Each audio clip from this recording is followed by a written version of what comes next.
afternoon, everyone. Hope you enjoyed your Super Bowl Sunday. I want to begin by highlighting some important news from north of the border. Today, ahead of the Secretary's meeting of the Counter-ISIL Coalition in Brussels on Thursday, the Government of Canada announced that it is adjusting its contributions to the campaign. The Canadians are tripling their training mission in northern Iraq, doubling their intelligence effort, as well as expanding their humanitarian and development contributions. They will continue to contribute to the air campaign in addition with refueling and aerial surveillance aircraft, even as they conclude missions with their CA-18s. The Secretary sees these as significant contributions, and he appreciates the decision by the Trudeau government to step up Canada's role in the campaign at this critical time. The Secretary is looking forward to discussing the details with Minister of National Defence Sajjan in Brussels this week. That will be their first bilateral meeting. The Canadian announcement is the kind of response the Secretary has been looking for from coalition members as the United States and our coalition partners push to accelerate the campaign against ISIL. The Secretary expects to discuss additional contributions from countries willing to step up their role during the meeting in Brussels this week.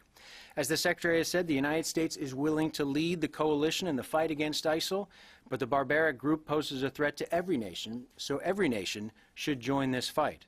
If countries are unwilling or unable to contribute militarily, then they should consider the important non-military ways they can contribute to this effort. If you can't send troops or your aircraft, then consider assisting financially with the humanitarian effort or help rebuild places like Ramadi, scarred by ISIL's terror. Thursday's meeting will once again lay out for coalition members the enduring requirements for the campaign and what countries can do to help. Canada's announcement, along with the Dutch decision last week to join the air campaign in Syria, adds momentum to the effort as the Secretary prepares to host Thursday's meeting. As you know, the Secretary also has a full NATO agenda while he is in Brussels. Key topics for discussion at NATO include the President's decision to quadruple funding for the European Reassurance Initiative. The Secretary believes the expansion of ERI will enable the United States to strengthen our robust military presence in Europe, enhance partner capabilities, and improve our ability to uphold our Article 5 commitments to NATO members. It should make clear that America will stand firm with its allies in defending not just NATO territory, but also shared principles of international law and order in response to recent Russian aggression. Now, I also wanted to follow up on North Korea's missile launch from this weekend. Following on the heels of North Korea's recent nuclear test, the latest launch represents yet another destabilizing and provocative action that only undermines peace and stability in the region. The United States remains fully committed to the security of our allies in the region, and we will take all necessary steps to defend ourselves and our allies and respond to North Korean provocations. To that end, and in response to the evolving threat posed by North Korea, the United States and the Republic of Korea have made an alliance decision to begin formal consultations regarding improvements to the alliance missile defense posture, specifically the viability of a terminal high-altitude area defense, or THAAD system, operated by U.S. Forces Korea. This alliance decision was recommended by General Curtis Scaparrotti, Combined Forces Command and U.S. Forces Korea Commander, and senior government officials of the Republic of Korea. The goal of the formal consultations is to bilaterally explore the feasibility of THAAD deploying to and operating on the Korean Peninsula at the earliest possible date. As General Scaparrotti said this weekend, THAAD would add an important capability in a layered and effective missile defense. The bilateral discussions that will occur underscore the ironclad commitment of the United States to defend the Republic of Korea. If the THAAD system were deployed to the Korean Peninsula, it would be focused solely on North Korea and contribute to a layered missile defense that would enhance the alliance's existing missile defense capabilities against potential North Korean missile threats. Lastly, I did want to remind everyone of the release of the President's budget tomorrow as well, and specifically the release of the DoD budget plan. As Secretary Carter made clear last week, today's security environment is dramatically different than the one we've been engaged with for the last 25 years, and it requires new ways of thinking and new ways of acting. The budget plan to be unveiled tomorrow meets those current and future challenges head-on and reflects critical investments in the nation's defense, while also incorporating reforms that will ensure taxpayers get the most bang for their buck. The budget plan, again, will be released tomorrow, and the Secretary looks forward to discussing the proposal with Congress when he returns from his trip to Europe. But because of the Secretary's travel, Deputy Secretary Work and Comptroller McCord will host tomorrow's budget briefing here in the briefing room. That is set for 1:30 Eastern tomorrow, weather permitting. And with that, be happy to take your questions. Bob? Peter, a question for you on the Korea announcement. You mentioned With regard to the consultations, it said that to be deployed, if it's deployed, to be deployed at the earliest possible date. Does Secretary Carter have any kind of timetable in mind? Is he talking about before the end of the year or before the end of the month? And are there any other kinds of military actions or preparations that are adjustments that are being contemplated or being made with regard to Korea? Well, first of all, on the last part of your question there, you have to remember we are constantly assessing the security threat posed by North Korea in consultation with our South Korean allies. We have 28,500 troops on the Korean Peninsula right now. We will adjust and will continue to adjust, but this is one particular idea on the table right now, the THAAD system, that we're going to begin the consultations with the South Koreans over the deployment of this. And I think, Bob, without getting into a timeline, again, we'd like to see this move as quickly as possible, but we're beginning the consultations now in the coming days with the South Koreans, and we expect that this will move in an expeditious fashion. There are no specific other adjustments or actions that are on the table, so to speak. Well, again, Bob, we are constantly adjusting. We may not discuss publicly everything we're doing, but we feel confident that we have assessed the North Korean threat in consultation with our allies in the region, not just South Korea, of course, Japan, others as well, and that we'll be able to respond accordingly. But we do feel at this particular moment, given the actions over the last few days, that the addition of the THAAD system would only enhance the protective measures that we already have in place. Those are details that will be worked out through the course of our consultations. Peter, can you help us understand what capability that, if it was deployed, the THAAD system would provide? As a theater missile defense, would it, for instance, provide any protection for the United States, or would it be more for the allies in the region? What capability does it add that doesn't exist now? Well, it's, again, Jamie, this would be part of a multi-layered missile defense that we have. And again, it would be designed to bolster our capabilities. I'm not going to discuss all of those capabilities up here, but we do think it would add another level of reassurance to our South Korean allies, to other allies in the region, and we think it would be an important step forward, as General Scaparrotti suggested, an extra layer of defense, an extra layer of insurance, if you will, to the missile defense system that we already have in place. For instance, would this system, had it been in place, been capable of shooting down the long-range rocket that North Korea launched Sunday morning, Korea time? Again, I'm not going to discuss capabilities of all those systems, but we feel confident that the addition of the THAAD system would bolster those defenses, and that we would have had the capability had that system posed a threat, for example, to the United States, that we would have been able to respond to that. Okay, and one more thing. How do you assess, what's the assessment of whether or not this North Korean rocket or missile launch was a success? Was this a successful test of this technology? It was successful in adding further destabilization to the region. It was another provocative action that does nothing to enhance stability on the Korean Peninsula. As to whether or not it achieved North Korea's goals, you can ask the North Koreans, but there's nothing about this test that surprises us. So in that sense, again, it's consistent with what we've seen previously from the North Koreans. So the satellite did go into orbit then? That's the question. I mean, did they successfully get the satellite into orbit? We've been able to determine that they were able to put a satellite or some space device into orbit, but again, characterizing how successful that was and how I'll leave that to the North Koreans, but there's nothing they did that comes as a surprise to us. Jim. For years, the U.S. policy had been to prevent North Korea from getting a nuclear weapon and getting an intercontinental ballistic missile. It appears they got them both, right? I mean, still questions as to how effective their nuclear device is and how effective the ICBM or something, the equivalent of an ICBM would be. Now you're putting, or maybe putting, a missile defense system in. Has the U.S. defense strategy become accepting and dealing with a nuclearized North Korea? Jim, we're in a situation now where we have at the UN Security Council, not just the United States, but Russia and China, condemning this action.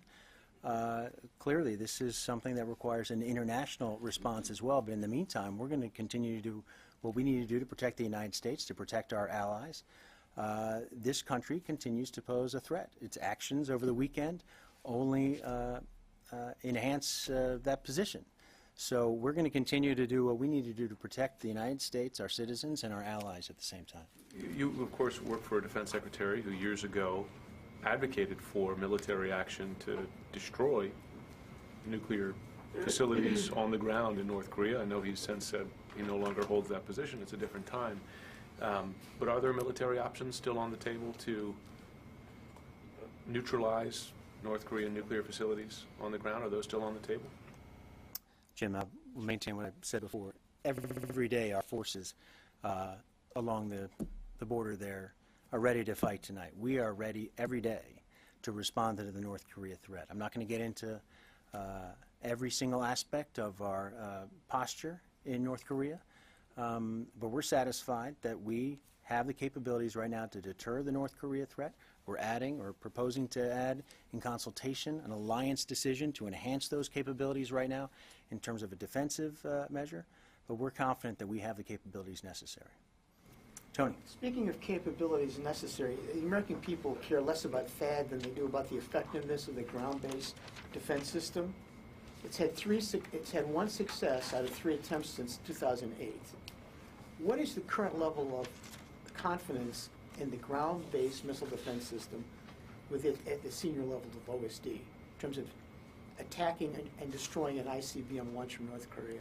I'll just reiterate, Tony, that we feel confident we have the capabilities to deter the North Korea threat from posing a threat to the United States. And it's a multi-layered defense system, as I mentioned, and that's one aspect of our multi-layered defense. And again, we feel confident that we have the capability, the technology, the tools necessary to deter that threat. Even if it's only had one successful intercept in 3 attempts since 2008. I'll repeat again, Tony, we believe we have the tools, the capabilities necessary to deter the North Korea threat. Yes? Thank you. Switching to Guantanamo, where is OSD on presenting a plan to Congress to shut down the base? My understanding is the plan that has been presented is with the White House, and we hope, again, to have a proposal in the hands of Congress in the very near future. And we hope that Congress is prepared to work with the administration, with the Defense Department, with the White House on moving this plan forward so we can begin the process of responsibly closing Guantanamo and dealing with those detainees at Guantanamo who cannot be transferred to another country. As the Secretary has pointed out, that is critical obstacle here, finding a place to locate them in the United States. We believe this plan will present Congress with ideas for dealing with that situation. And really quickly on the situation in Syria, what's going on in Aleppo? Has the U.S. military thought any further about delivering aid there or setting up a safe zone? We continue to monitor the situation in Aleppo closely, as we do every aspect of the civil war in Syria right now. It still appears to be a contested situation, and we're tracking very carefully what's going on there. And in terms of options on the table, things under consideration, we don't have any announcements at this time.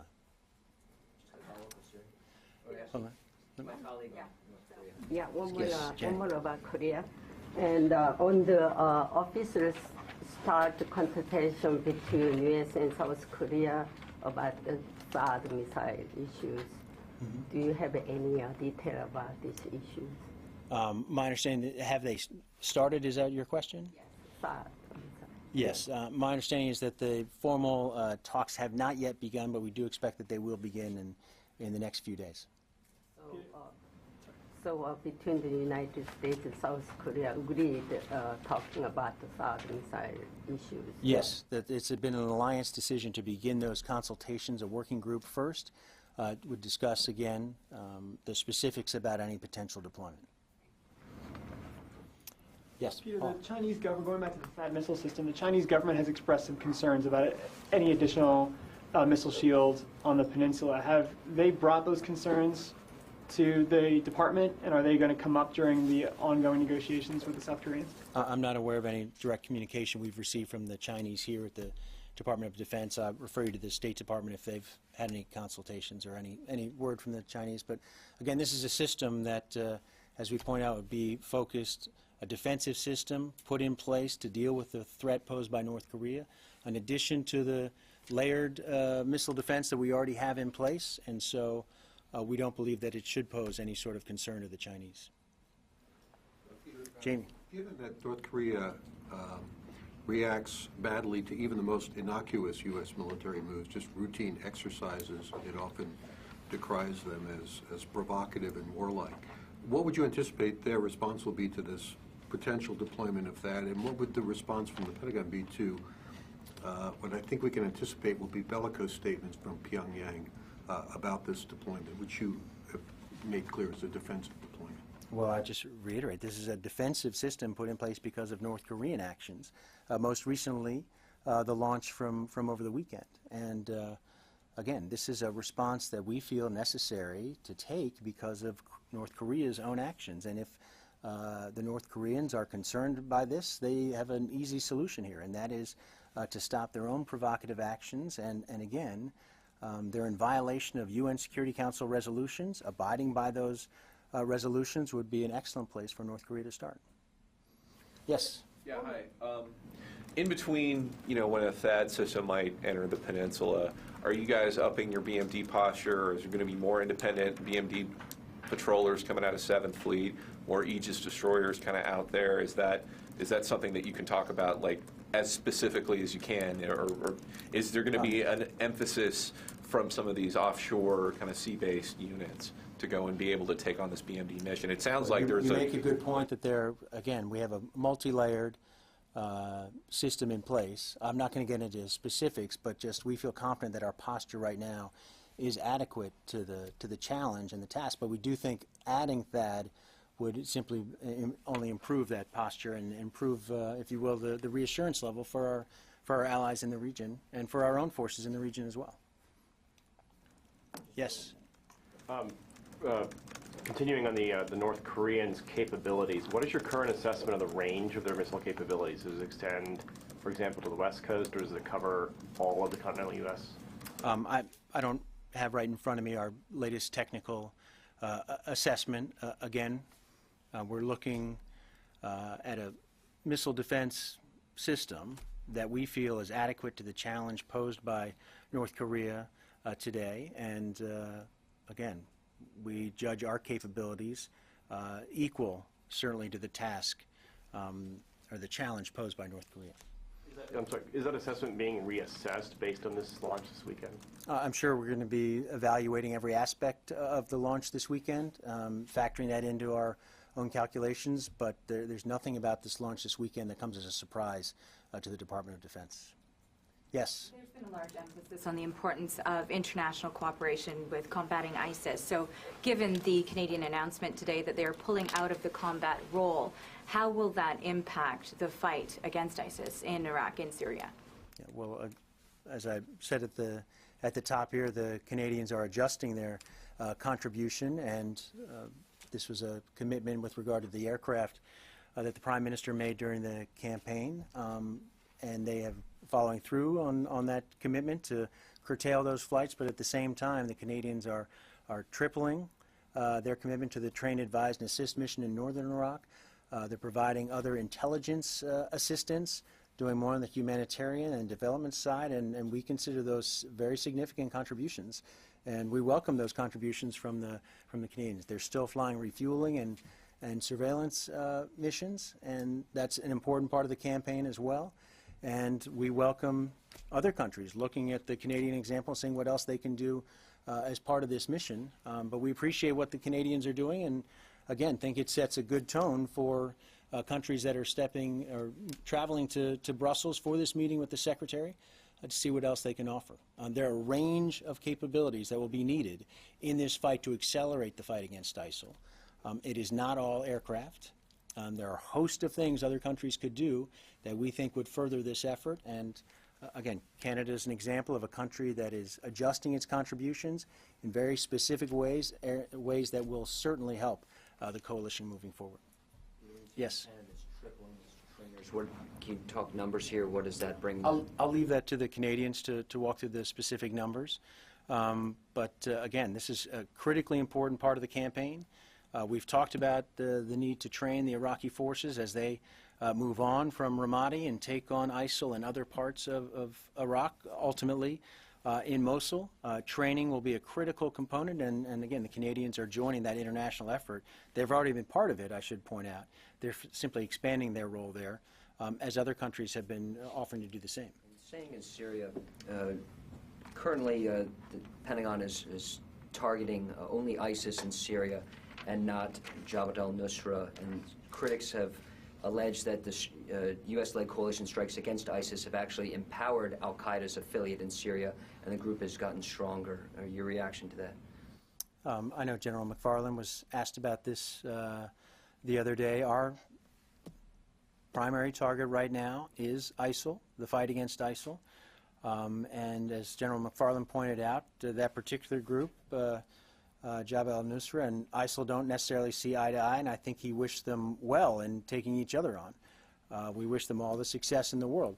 But to your larger point, the critical thing right now is to target ISIL, but we have not lost our focus on al-Qaeda as well as a threat to the United States, and we will continue to do what we need to target al-Qaeda and its affiliates as well as we have in other parts of the world. Why doesn't the Pentagon strike al-Qaeda in Syria on a regular basis? Our focus right now, the coalition's focus, is on the threat posed by ISIL because we see that as the most immediate threat to the United States and to our allies and partners in the region. And overall, after 10,000 airstrikes since August 2014, the size of ISIS or ISIL has not changed significantly, yet Russia, in just 4 months in Syria, have clearly made an impact, changed the facts on the ground in Syria. Is Russia winning here? Lucas, we talked about this before. What Russia is doing is bolstering the Assad campaign, which is only fueling Syria's civil war and arguably making things worse. I would not consider that winning. If Russia would like to see a diplomatic resolution to what's happening in Syria, and they've indicated that they do, then their actions, they could do more to bolster that effort. And what they're doing right now in terms of support for the Assad regime is counterproductive to that secondary goal they say they have, and that is resolving the Syrian conflict. Is the United States winning in the war against ISIS right now? Lucas, you know, this is a fight that we've been engaged in for some time now. We are making progress in this fight, but there is a lot of work to do, and we are enabling those local motivated forces that can take the fight to ISIL in Iraq and Syria. We're going to continue to do that. We've got a critical meeting on Thursday with now 28 other nations, 27 other nations that are contributing militarily to this effort. There'll be other nations present at that meeting who are not contributing militarily but are contributing in some form or fashion. We'd like to see those numbers grow even further. We're at an inflection point right now, an important moment in the fight against ISIL, and we think there is an opportunity to accelerate this campaign and deliver the lasting defeat to ISIL that we and the rest of the coalition feel is not only necessary, but necessary sooner rather than later. Peter, quick follow on the missile. You said it was a successful launch. Just to be clear, did the U.S. observe anything new in this launch, greater, I don't know, capability, stage, etc.? Or Not aware of anything about this launch that is we've determined at this point is distinctly different from previous launches. I'll come back to Tara first. I'll come back over. Thanks, Peter. Yeah. Another follow on North Korea. Given the sensitivities with the Chinese regarding a potential THAAD deployment, has there been any outreach to the Chinese, and how would this further complicate? I must have been walking down the hallway when I got that question. Oh, sorry. I'm sorry if I missed it. I'll repeat it again, but I'm not aware of any communication we've had here at the Department of Defense with the Chinese. I'll leave you to check with the State Department if they've had any engagement. But the purpose of the THAAD system, again, is a defensive system. It would be specifically put into place to deal with the threat posed by North Korea alone. And we don't feel that any other country should have any concern about the deployment of this system given its defensive nature. But is there any risk to, I guess, increasing tension when there's already an issue like the South China Sea? There is a risk of increasing tension thanks to the actions of the North Koreans. And we believe that they have taken another provocative action here, which, again, only destabilizes the situation further destabilizes the situation on the Korean Peninsula. And the Chinese have condemned their actions. We have condemned their actions. It is the North Koreans who are raising these tensions. And we are considering now, again, this move with our South Korean allies to enhance the defense, the security posture of South Korea, of our own forces that are in the region and our allies, other allies and partners in the region as well. Yes, Aaron. Back to Canada.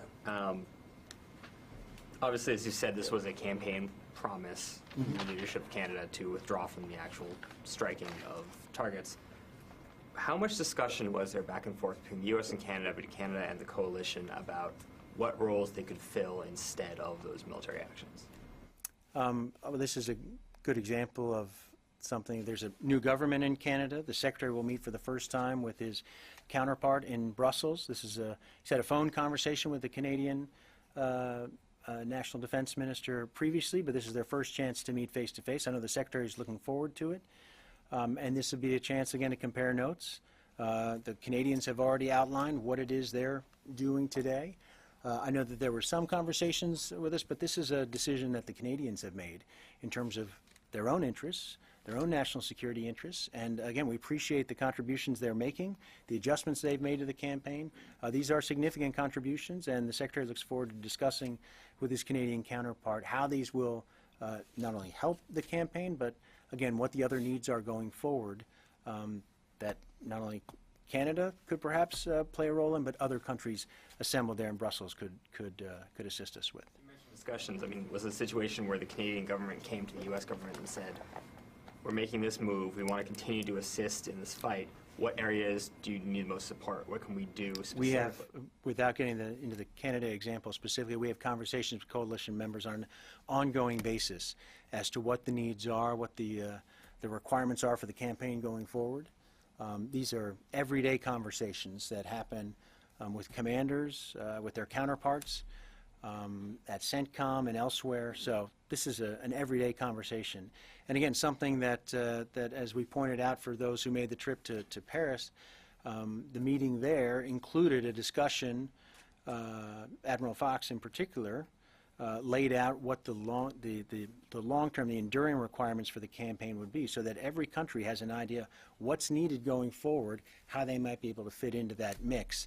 And it's not all aircraft, it's not all trainers. There are a whole host of other things that are important to this campaign going forward, whether it's logistics support, whether it's training of police. The Italians have played a critical role in training of the police. They've been very successful in that particular aspect of the campaign. Now the hope is that maybe that can be duplicated further by other countries as well, adding to the police forces, the training of the police forces, because they're going to be so important in terms of holding those areas that the ISF are able to clear. Ramadi is a perfect example of that. And the final point I'd make is financial contributions. This is an expensive campaign, and if countries can't contribute militarily or in some other tangible way, then certainly financial contributions would be important as well. So I'm going to move back over here. Some people have no questions. Jacqueline. You said that Canada's response here, or Canada's change in effort here, is the kind of response that Carter's been looking for. Does that mean in Brussels he's going to be primarily lobbying for help with training and intelligence and things of that nature, or is he also going to be pushing for more military help? Well, I think that's military help. When you have uniformed military people performing training in Iraq, we consider that's a military contribution. So I don't want to. I think it's important to look at it exactly as it is. But the Secretary is going to be looking, as I just said, for contributions in a whole range of forms, whether it's additional combat aircraft, whether it's ISR, whether it's refuelers. That's just one aspect of it. Then we have trainers of the Iraqi security forces. We have trainers of police. These are critical things. Logistics. Not all these contributions may seem as perhaps as exciting as others, but they're critically important.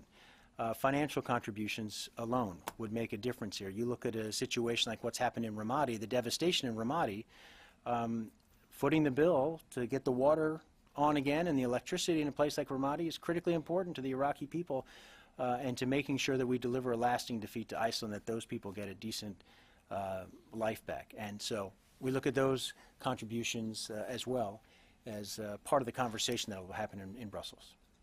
Phil. Just a quick follow-up on Tara's question on China.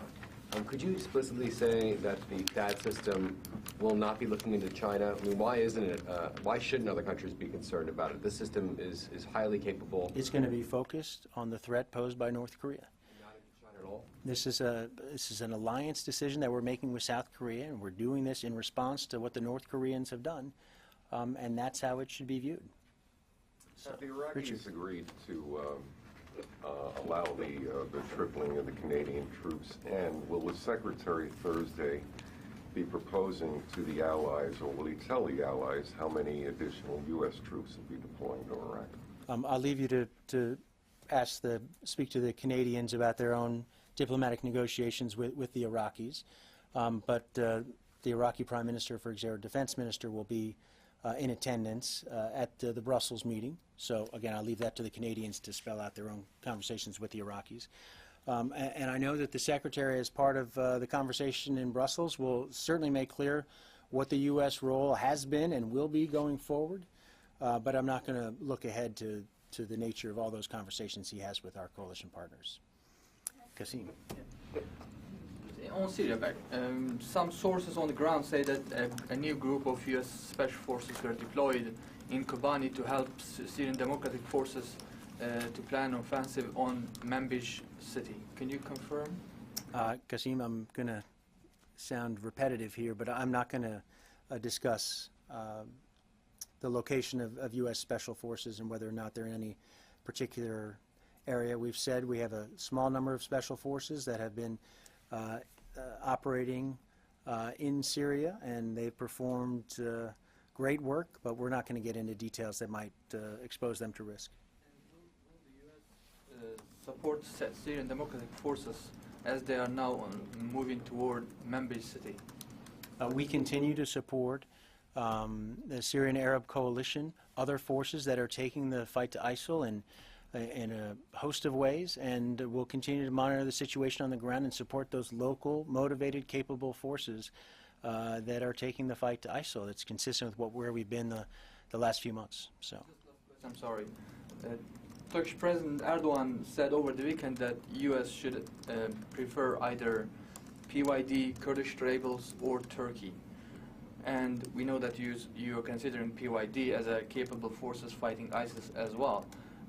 Will you defy the Turkish president's remarks and support the Kurdish forces over there as they are fighting on ISIS, or are you going to consider his remarks? NATO is Turkey is a NATO ally.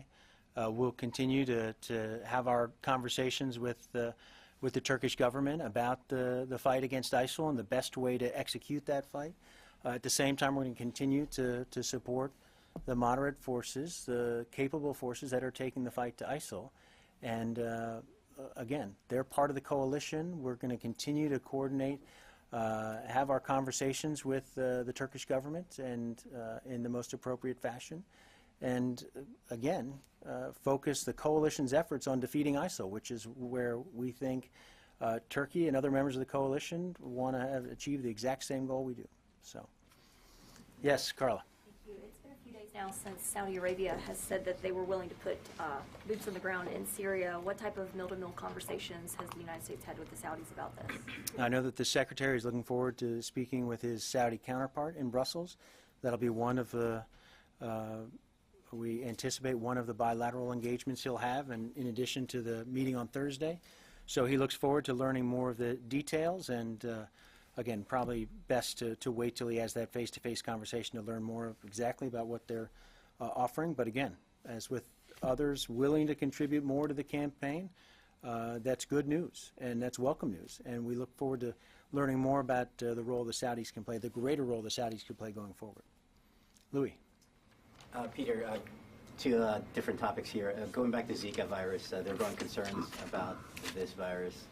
And we saw Southern Command, I think a week ago, issue their voluntary relocation program. Are other combatant commands or DoD looking at similar avenues for their personnel that might be in, not necessarily in Southern Command, but in other areas that are close to them? I'm not aware of any other combatant command at this point that's had to make the same adjustments that Southern Command has for obvious reasons. Just geographically, my understanding is the virus is focused essentially in Southcom's area of responsibility. So I'm not aware of any other adjustments. If there are any, we'll let you know.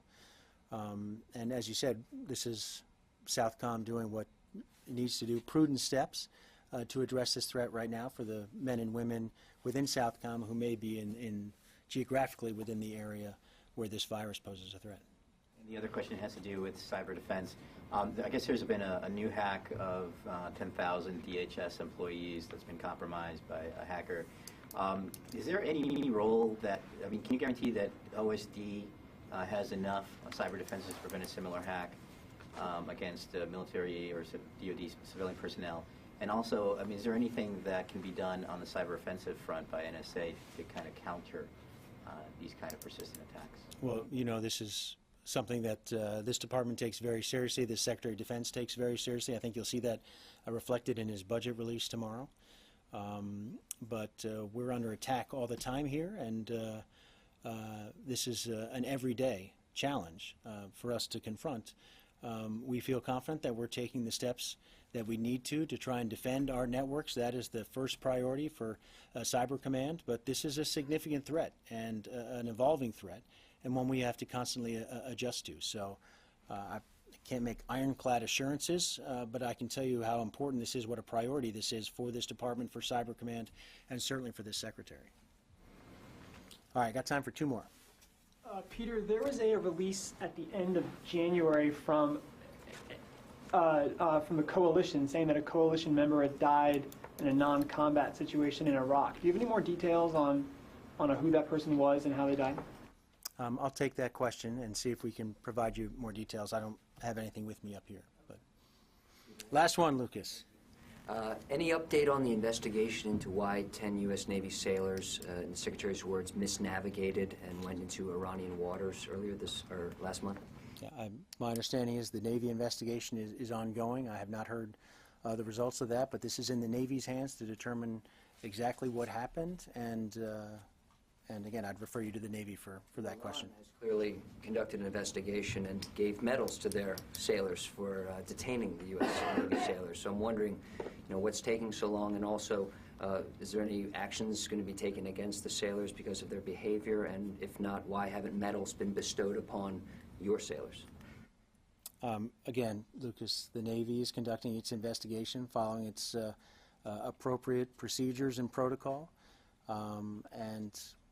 Again, when the Navy has something to report out about what happened and what, if anything,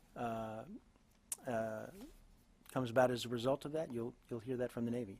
But I think, again, this is a situation that we need to wait for the Navy to conduct its investigation without interference, and we'll get a clearer picture then. All right. Thanks, everybody. And for those of you not joining us in Brussels, we'll see you in a few days.